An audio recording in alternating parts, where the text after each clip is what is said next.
고린도전서 15장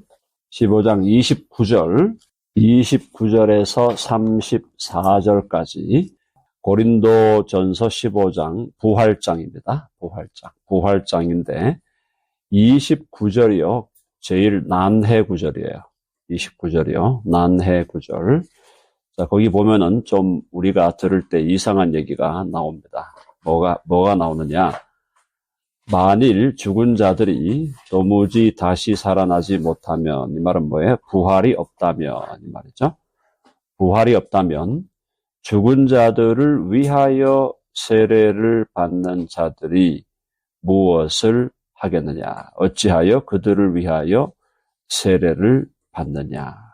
죽은 자를 위하여 세례를 받는다. 이게 이제 문자적으로 보면은 이미 죽은 사람이 예수님을 안 믿고 죽었는데 그 사람을 대신해서 내가 세례를 받는다? 이런 느낌이에요. 본문을 보면요. 그렇죠?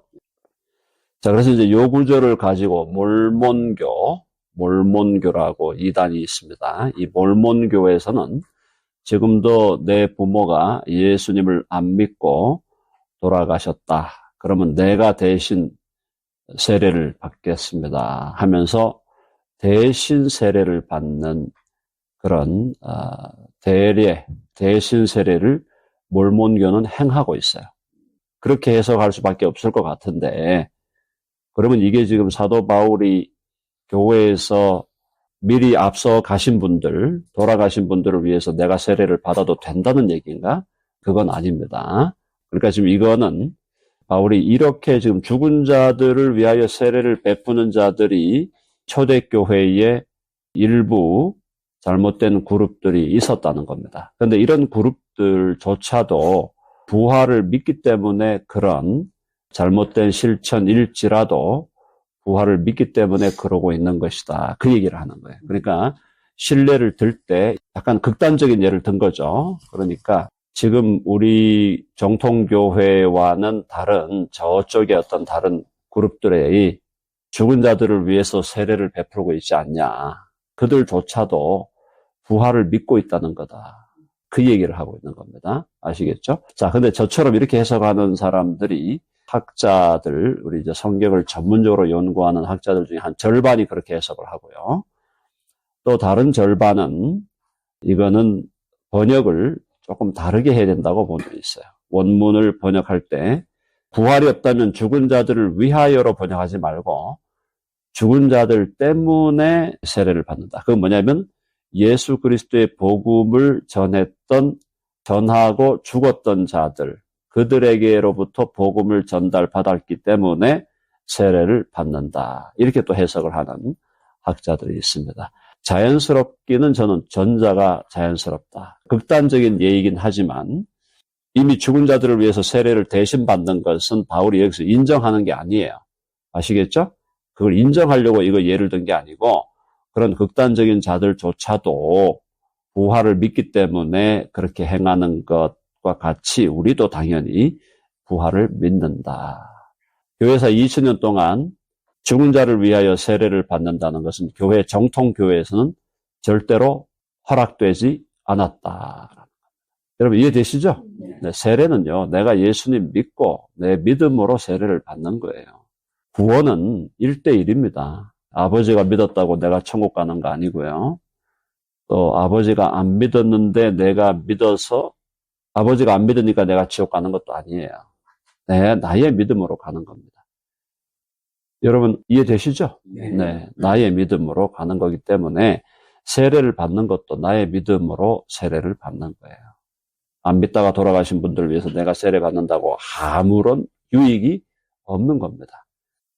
한번 죽는 것은 사람에게 정하신 것이요. 그 후에는 심판이 있으리니. 죽을 때까지입니다. 그때까지가 마지막 기회다라는 거예요. 29절 조금 그냥 읽으면요. 무슨 소리지? 이렇게 질문을 제기할 수밖에 없는 본문인데 그렇기 때문에 또 전문가들, 학자들이 또 이 부분에 대해서 깊은 연구를 진행해 놓았다. 그렇게 보시면 되겠습니다. 자, 30절. 또 어찌하여 우리가 언제나 위험을 무릅쓰리. 이 무슨 말이에요? 목숨을 걸고 산다 이 말이죠. 부활을 내가 믿지 않는다면, 부활이 없다면 우리가 언제나 위험을 무릅쓰려. 바울은 목숨을 내놓고 살았죠. 언제라도 죽을 수 있다는 걸 의식하면서 살았습니다. 그것은 우리처럼 몇 년 후에 주님이 나를 부르실 수도 있겠다, 이런 정도의 생각이 아니고요. 이거는 그냥 매일매일이에요. 바울의 입장에서는 매일매일을 살아가는 것 자체가 오늘도 나는 죽을 수 있다라는 것이 너무나 실감나게 다가오는 거예요. 실감하면서 사는 거예요. 그러니까 부활이 없다면 또 어찌하여 우리가 언제나 위험을 무릅쓰리요. 생명의 위협을 받으면서, 매일 받으면서 곳곳에 다니면서 복음을 전하는 이 일을 내가 하는 것은 부활이 있음을 믿기 때문이다라는 거죠. 그거는 바울의 입장에서는요, 부활이 너무나 분명했던 것이 다메섹으로 가는 도상에 부활하신 예수님을 만났다는 거죠. 직접 만나서 그분에게 사명을 부여받았기 때문에, 바울은 본인 자체가 그걸 경험했기 때문에 도저히 이게 이제 거부하기 어려운 것이고요. 이제 그들은 본고로 믿었지만 우리는 보지 않고도 믿는 그런 믿음인데, 그러나 그들의 증거를 받아 우리도 예수님의 부활을 믿게 된 것입니다. 예수님의 부활에 대한 증거는 너무너무 많아요. 나중에 또 한번 그 부분은 다루도록 하고요. 자, 31절 다 같이 시작. 형제들아, 내가 그리스도 예수 우리 주 안에서 가진 바 너희에 대한 나의 자랑을 두고 단언하노니 나는 날마다 죽노라. 바울의 신앙의 고백입니다. 형제들아, 내가 그리스도 예수 우리 주 안에서 가진 바 너희에 대한 나의 자랑을 두고 단언하노니. 이건 이제 좀 쉽게 표현을 하면은 내 명예를 걸고 얘기한다는 거죠. 내 명예가 걸려 있다 할 정도로 얘기하는데, 나는 날마다 죽노라. 요거는 이제 육체적 죽음은 아니죠. 육체적 죽음은 아니고, 나는 날마다 나를 주님 앞에서 부인하며 산다. 십자가에 못 박고 살아간다. 십자가에 못 박았다. 예수 그리스도를 믿는 우리들은 예수님이 십자가에 못 박혀 죽으실 때 우리가 죽었잖아요. 그죠? 우리가 주와 함께 죽었어요. 주와 함께 죽었으나 또 매일매일 나를 십자가에 못 박아야 돼요. 이게 역설이죠. 예수 그리스도를 믿는 우리는 주님과 함께 십자가에서 죽을 때 죽었어요. 내가 죽었습니다. 그러나 죽었지만 또 살아있거든요. 그러니까 오늘도 나는 매일 나를 십자가에 못 박아야 돼. 나를 부인하며 매일 나의 십자가를 지고 산다는 것은 나를 부인하며 매일 나를 십자가에 못 박으며 살아간다는 것이죠. 이것이 바로 자기 부인의 삶이죠. 자기를 부인하고 자기 십자가를 지고. 자, 우리의 신앙생활 속에서 우리 모두가 다 공감하는 것 아닙니까? 영적으로 충만하여 하루를 또는 하루의 한때를 정말 영적으로 충만한 삶을 살다가 갑자기 우리가 다운되는 걸 느끼잖아요. 그게 이제 이모셔널하게 다운이 빨리 오는 분들도 있고, 이모셔널하게 다운이 되거나 피지컬하게 다운이 되는 분들이 또 있죠. 사람마다 다르죠. 근데 영적으로도 말이죠. 영적으로도 우리가 굉장히 충만했다가 아침에, 예를 들어서 아침에 충만했는데 점심 먹고 나서 또 영적으로 약간 다운되는 그런 느낌을 받게 되죠. 이게 우리의 모습이에요. ups and down, 계속. 그래서 우리는 날마다 나를 십자가에 못 박아야 된다. 나를 십자가에 못 박는다는 것은 계속 올라오니까요. 나라는 존재가 계속 올라오기 때문에. 그래서 우리의 신앙생활은 누구와의 싸움입니까? 한번 해봅시다. 나와의 싸움이다. 이 나라는 것은 내 안에 있는 죄와의 싸움이죠. 나를 사로잡으려고 하는 죄. 우리가 이미 죄로부터는 해방됐고 죄에 대해 죽었지만 죄는 여전히 남아있어서 우리를 사로잡아 가려고 하는 거죠. 매 순간 그 죄와 싸우는 겁니다. 매일매일 싸워야 되고, 그 다음에 또 우리를 대적하는 것이 마귀죠. 밖에서 우리를 대적하는 마귀와도 싸워야 되고, 우리 안에 남아있는 죄와도 싸워야 되고, 또 우리 안에서 정리가 안 되어 있는 세상적인 가치관과도 싸워야 되고, 우리의 싸움이 많죠? 우리의 싸움이, 그 싸움에서 승리하기 위해서는 우리가 하나님의 전신갑주를 입어야 한다. 한번 해봅시다. 하나님의 전신갑주를 입어라. 믿음이 성숙한다고 싸움이 사라지는 게 아닙니다. 믿음이 성숙할수록 싸움은 더 치열해진다는 걸 여러분이 아셔야 돼요. 믿음이 어릴 때는 내가 싸운다는 것도 몰라요. 근데 믿음이 자라면요, 이거 싸움을 걸어오네? 내 안에 싸움이 있네? 야, 이거 제대로 준비해야 되겠는데? 그런 느낌이 오게 되는 겁니다. 그러나 두려워할 필요 없어요. 자, 한번 해보세요. 주님이 이미 승리하셨다. 아멘 하시죠? 주님이 이긴 싸움을 우리는 우리 안에서 되풀이하는 겁니다. 주님이 이미 이기신 싸움을 우리는 우리의 안에서 우리가 다시 이기는 거죠. 네, 이길 수 있습니다. 넉넉히 이긴다 그랬어요. 넉넉히 이긴다. 바울에게도 그 싸움이 있었다. 바울의 믿음이 얼마나 성숙했겠습니까?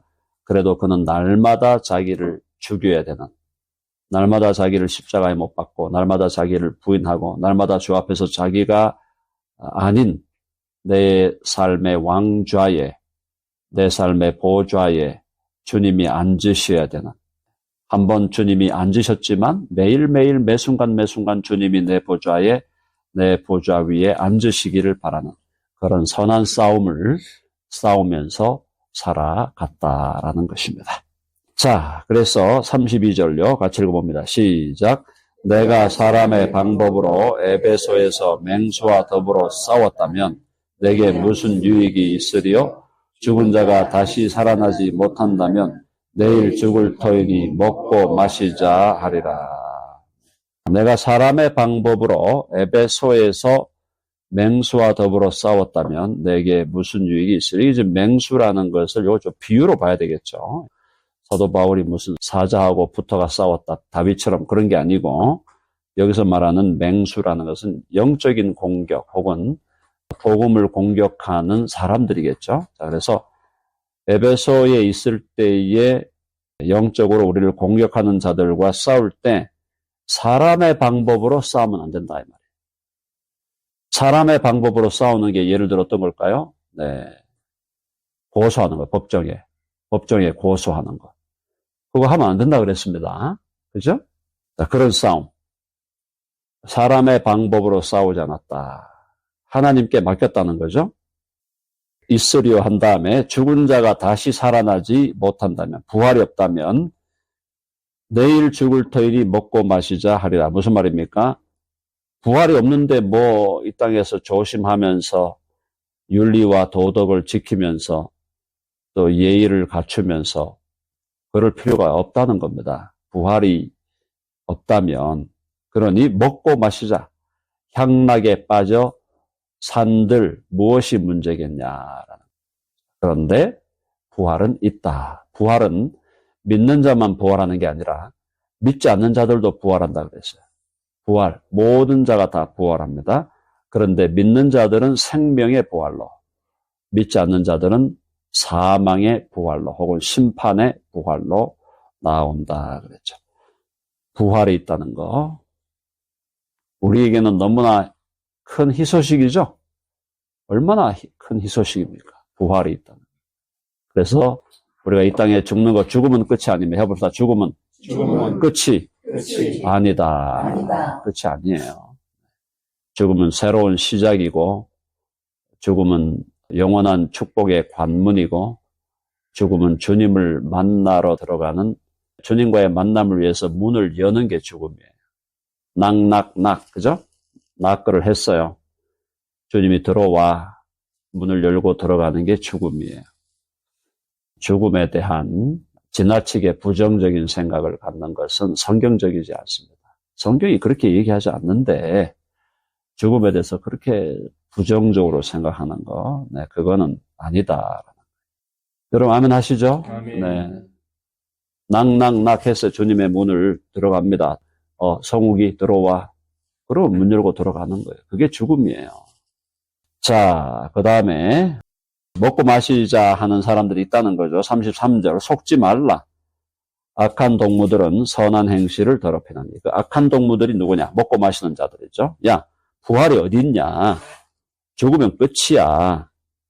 죽으면 다 케미컬로, 화학 물질로 다 바뀌어져서 우주에 흩어지는 거야. 그러니까 적당히 마시고, 적당히 누리고, 적당히 타협하면서 살면 돼. 그렇게 그 얘기를 하는 거죠. 그게 악한 동무들이다. 이 말이에요. 속지 말라. 악한 동무들은 선한 행실을 더럽히나니. 자, 그래서 우리는 어떻게 살아야 될까요? 34절 다 같이 시작. 깨어 의를 행하고 죄를 짓지 말라. 하나님을 알지 못하는 자가 있기로 내가 너희를 부끄럽게 하기 위하여 말하노라. 자, 깨어 있어라 이 말이죠. 깨어 있어라.